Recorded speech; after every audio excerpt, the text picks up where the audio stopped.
ជំរាបសួរប្រិយមិត្តនិងបងប្អូនទាំងអស់គ្នាថ្ងៃនេះអេមីនខេបឡៃត្រឡប់មកវិញហើយនឹងសម្រាប់យូនសាច់រឿងភាគបន្តកពូលអ្នកប្រយុទ្ធងាកងារសម្ងាត់គីមភាគទី3តោះកុំឲ្យខាត់ពេលយូរយើងចូលសាច់រឿងភាគទី3របស់យើងដោយសាច់រឿងភាគទី3របស់យើងបានចាប់ឡើងជាមួយនឹងការរំលឹកឡើងវិញកាលពី5ខែមុនដោយនៅសាលារៀនរបស់មិនជីដែលឃើញថាមិត្តភ័ក្តិរបស់មិនជីរីយ៉ងបានសុំខ្ចីទូរស័ព្ទរបស់មិនជីដោយសារតែទូរស័ព្ទរបស់នាងត្រូវបាននាយកសាលាបានដកទុកបាត់ហើយដោយសារតែនាងលេងហ្គេមនៅក្នុងថ្នាក់ហើយរីយ៉ងក៏បាននិយាយប្រាប់មិនជីថារបស់ឯងឥឡូវឡើងចាស់ហ្មងដោយទូរស័ព្ទប៉ារបស់គេអញ្ចឹងតែមិនជីមិនតបទេហើយក៏បានឲ្យនាងទៅតែពេលនោះឃើញថាមិនជីក៏បានឃើញសិស្សសាលាស្រីដទៃទៀតមានទូរស័ព្ទទំនើបទាន់សម័យហ្មងតែទូរស័ព្ទរបស់មិនជីរៀងហួសសម័យជាងគេនៅក្នុងថ្នាក់រៀនហើយមិនជីក៏បានកាត់ចិត្តចង់បានទូរស័ព្ទថ្មីពេលនោះឃើញថាមិនជីក៏បានទៅដល់ផ្ទះដើម្បីរៀបចំអាហារសម្រាប់ឪពុករបស់នាងដើម្បីយកចិត្តលោកគឹមដើម្បីឲ្យលោកគឹមទិញទូរស័ព្ទថ្មីសម្រាប់ខ្លួនដោយសារតែទូរស័ព្ទចាស់របស់នាងជិតខូចហើយតែត្រូវបានលោកគឹមក៏បានបដិសេធមិនព្រមទិញឲ្យទេដោយសារតែទូរស័ព្ទរបស់លោកគឹមគឺចាស់ជាងទូរស័ព្ទរបស់មិនជីទៅទៀតតែនៅតែប្រើបានធម្មតាហើយមិនជីក៏បានខឹងនឹងអន់ចិត្តនឹងឪពុករបស់ខ្លួ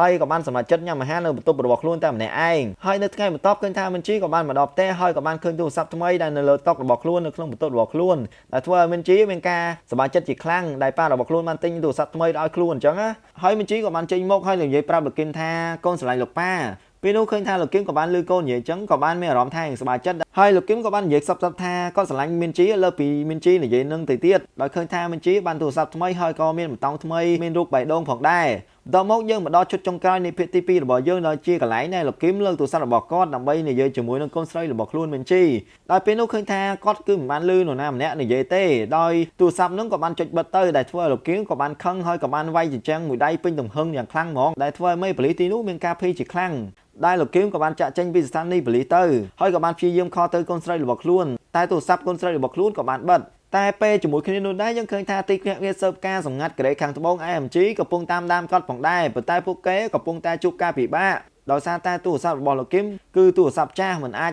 កំណត់ទីតាំងរបស់លោកគឹមបានច្បាស់ទេដោយភ្លាមនោះឃើញថាទីភ្នាក់ងារសម្ងាត់ម្នាក់ក៏បានជូនដំណឹងទៅលោកកុកឈលថាគេបានស្វែងរកទីតាំងលោកគឹមនៅថ្មីនេះហើយគឺលោកគឹមនៅស្ថានីយ៍ប៉ូលីស Hastings ហើយលោកកុកឈលក៏បានបញ្ជាឲ្យកូនចៅរបស់ខ្លួនដើម្បីស្វែងរកលោកគឹមនៅស្ថានីយ៍ប៉ូលីសជាពិសេសទៅទៀតដែលឃើញថាមិត្តរួមការងាររបស់លោកគឹមគឺសង្អាននិងពូអ៊ុតកៅអៅគឺជាមនុស្សដែលជិតស្និទ្ធរបស់លោកគឹមក៏បានទទួលការហៅទូរស័ព្ទពីនរណាម្នាក់ដោយពួកគេទាំងពីរនាក់គឺជាភ្នាក់ងារសម្ងាត់ដែលគឺជាកូនចៅរបស់លោកកុកឈលហើយក៏បានតាមដានលោកគឹមជាច្រើនឆ្នាំមកហើយឥឡូវពួកគេក៏បានបញ្ចេញសកម្មភាពរបស់ពួកគេដើម្បីតាមចាប់ខ្លួនលោកគឹមដោយមេបញ្ជាការលោកកុកឈលបានបញ្ជាពួកគេទាំងពីរនាក់ហើយលោកកុកឈលក៏បាននាំកូនចៅរបស់ខ្លួនចេញបេសកកម្មដើម្បីចាប់លោកគឹមផងដែរងាកត្រឡប់ទៅ Harry វិញក៏ឃើញថាម្ដាយរបស់ Harry ក៏បានព្រួយបារម្ភពី Harry ដោយប្រាប់លោកច័ន្ទថា Harry គឺមិនព្រមចាក់ចេញពីបន្ទប់របស់នាងទេហើយក៏មិនបានទៅសាលារៀនជាច្រើនថ្ងៃមក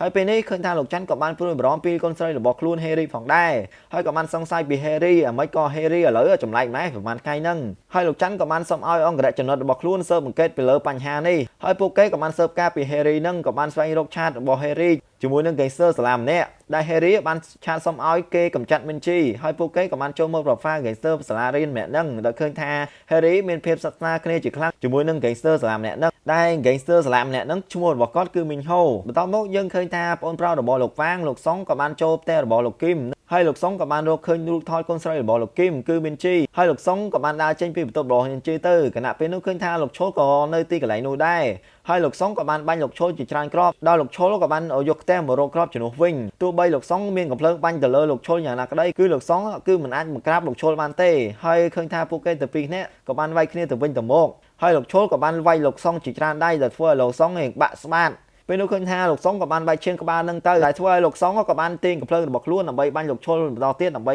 ្យគេរត់គេចខ្លួនសិនដោយសារគេមិនចង់វាយជាមួយលោកឈលទ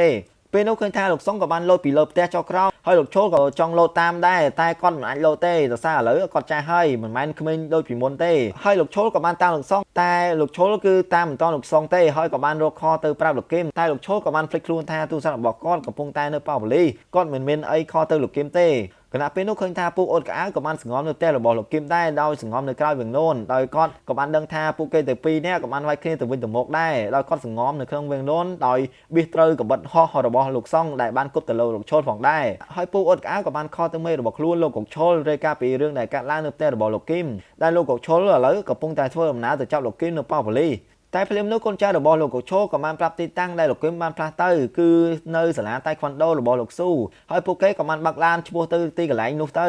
ខណៈពេលនោះឃើញថាលោកគឹមក៏បានជួបលោកស៊ូហើយក៏បានប្រាប់លោកស៊ូថាកូនស្រីរបស់ខ្លួនត្រូវបានគេចាប់ហើយមិនដឹងថាកូនស្រីរបស់ខ្លួនបានស្លាប់ឬហើយឬនៅទេពីព្រោះមិនជីទៅតែខលមកគាត់មិញហ្នឹងហើយលោកគឹមក៏បានសុំឲ្យលោកស៊ូដើម្បីប្រើប្រាស់រថយន្តរបស់លោកស៊ូដើម្បីឲ្យប្រើប្រាស់ប្រព័ន្ធតាមដានទូរស័ព្ទកូនស្រីរបស់គាត់ហើយលោកគឹមក៏បានដឹងថាក្រុមរបស់លោកកុកឈុលក៏បានតាមគាត់ដែរដោយតាមគាត់តាមរយៈទូរស័ព្ទរបស់គាត់ហើយគាត់មិនហ៊ានគប់ទឹកទូរស័ព្ទរបស់គាត់ចោលទេដោយខ្លាចកូនស្រីរបស់គាត់បានខលមកអត់ចូលអញ្ចឹងហើយលោកស៊ូលើលោកគឹមនិយាយចឹងក៏បានអាណិតលោកគឹមជាខ្លាំងដែលជាមិត្តរបស់ខ្លួនហើយក៏បានយល់ព្រមតាមសំណើរបស់លោកគឹមទៅខណៈពេលនោះឃើញថាក្រុមកុកឈុលក៏បានមកដល់ទីតាំងផងដែរដោយបានចាប់សិស្សក្មេងសាលាម្នាក់ជាចំណាប់ខ្មាំងដែលលោកស៊ូក៏បានប្រាប់លោកកុកឈុលនឹងថាកុំឲ្យមានពាក់ព័ន្ធជាមួយនឹងក្មេងអីដល់ឡើងក្មេងនឹងទៅហើយក្មេងម្នាក់នោះក៏បានវាយលោកកុកឈុលហើយក៏បានរត់ចេញទៅហើយពេលនោះក៏ជាឱកាសលោកគឹមនិងលោកស៊ូដែរដែលបានវាយពួកគេទាំងអស់គ្នាហើយពួកគេទាំងពីរនាក់វាយគ្នាទៅវិញទៅមក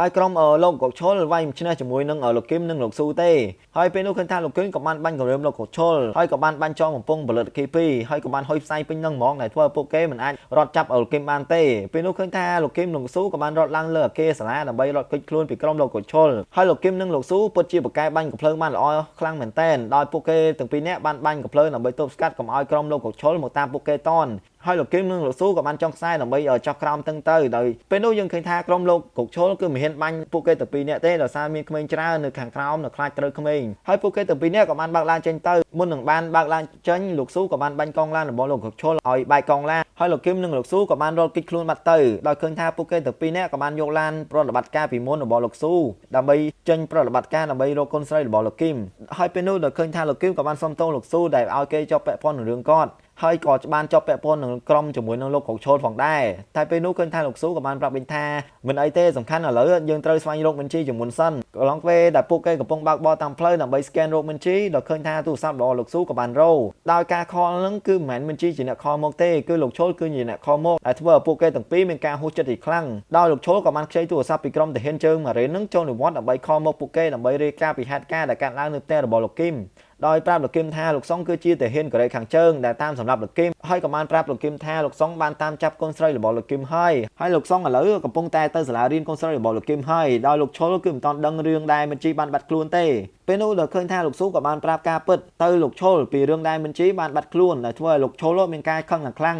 ហើយនិយាយថាអ្នកណាហ៊ានធ្វើបាបគូស្រីរបស់យើងនឹងសម្លាប់អ្នកឯងហើយលោកស៊ូក៏បានណាត់ទីតាំងជាមួយលោកឈុលដើម្បីឲ្យលោកឈុលមកជួបពួកគេទាំងពីរនាក់ហើយលោកឈុលពេលនោះគឺមានទូរស័ព្ទហើយក៏មិនមានលុយដែរហើយក៏បានខ្ចីលុយទាហានម៉ារីនដើម្បីយកលុយជិះឡានទៅជួបពួកគេទាំងពីរនាក់គណៈពេលនោះឃើញថាលោកស៊ូក៏បានចាប់ទីតាំងទូរស័ព្ទមានជីហើយក៏បានជិះទៅកន្លែងនោះទៅគណៈពេលនោះឃើញថាកូនចៅរបស់លោកច័ន្ទក៏បានមកដល់ទីតាំងកន្លែងដែល gangster សាលានោះរស់នៅដើម្បីស៊ើបសួរពីព័ត៌មានទាក់ទងនឹង Harry ហើយ gangster ម្នាក់ហ្នឹងក៏បានរៀបរាប់ថាលោកគឹមគឺជាមនុស្សខ្លាំងណាស់ដូចជាបិសាចអញ្ចឹងដែលមានស្នាដៃកំភ្លើងពេញខ្លួនហ្មងដែលបានវាយគេយ៉ាងត្រង់ខ្លួនហើយក៏បាននិយាយបន្តថាមកពី Harry ទាំងអស់ដែលគេបែរជាបែបហ្នឹងអញ្ចឹងហើយក៏បានប្រាប់ឲ្យកូនចៅរបស់លោកច័ន្ទយកលុយបន្ថែមទៀតដើម្បីឲ្យគេតែពេលនោះឃើញថាកូនចៅលោកច័ន្ទក៏បានខលទៅប្រាប់លោកច័ន្ទរឿងទាំងអស់ទាក់ទងនឹង gangster ហ្នឹងហើយក៏បានប្រាប់លោកច័ន្ទហ្នឹងទៅហើយលោកច័ន្ទពេលនោះក៏បានឲ្យកូនចៅរបស់ខ្លួនសម្រាប់ gangster នឹងចោលទៅដើម្បីបំបត្តិផោះតាងដើម្បីកុំឲ្យជាប់ពាក់ព័ន្ធនឹង Harry នឹងទៀតហើយក៏ឃើញថា gangster សាលាម្នាក់ហ្នឹងក៏បានស្លាប់ទៅបន្ទាប់មកក៏ឃើញថាលោកសុងពិតជាបានទៅសាលារៀនបញ្ជីមែនក៏បានរកបញ្ជីហើយក៏បានទៅសួរក្រុមក្មេងសិស្សសាលាមួយក្រុមដែលបានធ្វើបាបក្មេងប្រុសម្នាក់ពួកហ្នឹងក៏បានប្រាប់លោកសុងថាពួកគេមិនស្គាល់បញ្ជីទេហើយលោកសុងក៏បានរកចេញពីពួកហ្នឹងទៅពេលនោះស្រាប់តែក្មេងប្រុសដែលគេធ្វើបាបហ្នឹងក៏បានប្រាប់លោកសុងថាគេស្គាល់បញ្ជីដែលធ្វើឲ្យលោកសុងបានបកត្រឡប់មកថយក្រោយហើយក៏បានវាយពួកក្រុម gangster សាលាហ្នឹងទៅដើម្បីជួយក្មេងប្រុសម្នាក់ហ្នឹងដើម្បីសួរពីបញ្ជីហើយក្មេងប្រុសម្នាក់ហ្នឹងក៏បានប្រាប់ថាឥឡូវបញ្ជីបានចប់ពីសាលារៀនហ្នឹងហើយបានចង់ដឹងបញ្ជីនៅណាឲ្យទៅសួរមិត្តភ័ក្តិរបស់បញ្ជីទៅគឺរីយ៉ុងដោយសារតែរីយ៉ុងមានជាប់ location ទូរស័ព្ទជាមួយនឹងបញ្ជីហើយសិស្សសាលានោះក៏បាននាំលោកសុងទៅជួបរីយ៉ុងពេលនោះឃើញថាលោកសុងក៏បានទៅជួបរីយ៉ុងនៅបន្ទប់អ្នកជំងឺដោយលោកសុងក៏បានច្បាច់ករីយ៉ុងដើម្បីឲ្យរីយ៉ុងភ្ជាប់តំណែងទីតាំងទៅមានជីហើយរីយ៉ុងក៏បានធ្វើតាមលោកសុងទៅគណៈពេលនោះក៏ឃើញថាកូនចៅរបស់លោកកុកឈុលអ្នកនាងសុងអាងក៏បានសួរនាំពីមានជីពីនាយកសាលាហើយនាយកសាលានោះក៏បានប្រាប់នាងថានាងបានផ្លាស់ប្ដូរទៅសាលាផ្សេងហើយដោយមិនដឹងថាមានជីទៅកន្លែងណាទេហើយសុងអាងក៏បានចេញមកគណៈពេលនោះឃើញថាសុងអាងក៏មានការភ្ញាក់ផ្អើលជាខ្លាំងដែលពូអត់ក្អានៅក្នុងឡានរបស់នាងដោយមិនដឹងថាមកតាំងពីពេលណាទេពេលនោះឃើញថាពូអត់ក្អានោះក៏បានរអ៊ូថាគាត់ហត់នឹងលាក់បាំងពីលោកគឹម គឹមណាគាត់លាក់បាំងលោកគឹមរាប់ឆ្នាំហើយឥឡូវកូនស្រីរបស់លោកគឹមបានបាត់ខ្លួនទៀតលោកគឹមច្បាស់ជាទៅតាមកូនស្រីរបស់ខ្លួនហើយគណៈពេលនោះក៏ឃើញថាលោកសុងក៏បានដើរកាត់ឡានពួកគេទាំងពីរនាក់តែពួកគេទាំងពីរនាក់មិនបានចាប់អារម្មណ៍ទៅនឹងលោកសុងទេបន្ទាប់មកឃើញថាលោកច័ន្ទក៏បានមកជួបសមាជិកសភាលោកស៊ីមហើយក៏បាននិយាយគ្នាពីកិច្ចព្រមព្រៀងពាណិជ្ជកម្មរវាងកូរ៉េខាងត្បូងនិងកូរ៉េខាងជើងដោយលោកច័ន្ទចូលមកដាក់ទុនរស់ស៊ីជាមួយលោកស៊ីមនឹងហើយលោកច័ន្ទក៏បានប្រាប់លោកស៊ីមថាគេនៅតែគ្រប់គ្រងលោកស៊ីមបើករណីអ្នកណាហ៊ានប្រកែកជាមួយនឹងលោកស៊ីមដល់ឲ្យលោកស៊ីមក៏ប្រាប់ឈ្មោះពួកគេមកលោកច័ន្ទនឹងកម្ចាត់ពួកគេទាំងអស់ពេលនោះឃើញថាលោកស៊ីមក៏បានដើរចេញមកជាមួយនឹងទឹកមុខមិនសប្បាយចិត្តនឹងរឿងលោកច័ន្ទពេលនោះឃើញថាលោកច័ន្ទក៏បានសួររឿងបន្ថែមពីលោកគឹមតែឥឡូវលោកគឹមកំពុងតែស្វែងរកមានជីដែលបានបាត់ខ្លួនមែនតែកូនចៅរបស់លោកច័ន្ទក៏បានប្រាប់គាត់វិញថាគាត់មិនទាន់ដឹងទេដោយសារព័ត៌មានមិនបានបង្ហាញតាក់ទងទីតាំងលោកគឹមបន្ទាប់មកក៏ឃើញថាលោកគឹមនិងស៊ូក៏បានមកដល់ទីតាំងទូរស័ព្ទរបស់មានជីហើយក៏បានដើរចូលទៅក៏បានឃើញក្រុម gangster មួយក្រុមនៅទីនោះហើយលោកគឹមគឺមិនចង់ចំណាយពេលវាយគ្នាយូរទេដោយលោកគឹមស្រែកសួររកមេក្រុម gangster តែពេលនោះឃើញថាមេក្រុមនោះក៏បានដើរចេញមកហើយក៏បានធ្វើរឹកពីឡើងលយហ្មងដើម្បីបង្ហាញកូនចៅរបស់ខ្លួនថាគេខ្លាំងតែលោកគឹមគឺមិនបានគិតច្រើនទេហើយលោកគឹមក៏បានវាយមួយដៃទៅហើយក៏បានបោកក្បាល gangster ម្នាក់ហ្នឹងទៅហើយក៏បានចាប់បោកសក់មើលទៅពិតជាសាហាវខ្លាំងមែនតើបោកសក់ឡើងដាច់ហ្មងហើយលោកគឹមពិតជាសាហាវខ្លាំងមែនតើហើយលោកគឹមក៏បានឲ្យម្នាក់ហ្នឹងជូនទៅរកមីនជីហើយទៅរកទូរស័ព្ទរបស់មីនជីផងដែរហើយលោកគឹមក៏បាននិយាយថាបើមិនចង់ជឿសាច់ទេចេញពីផ្លូវរបស់លោកគឹមហើយពួក gangster នោះក៏បានខ្លាចលោកគឹមជាខ្លាំងតែពេលនោះឃើញថាពួកគេគឺមិនសុខចិត្តទេហើយក៏ចង់វាយលោកគឹមនិងលោកស៊ូតែលោកស៊ូក៏បានបដៅពួកគេដល់ប្រើក្បាច់តៃខុនដូរបស់គាត់ទ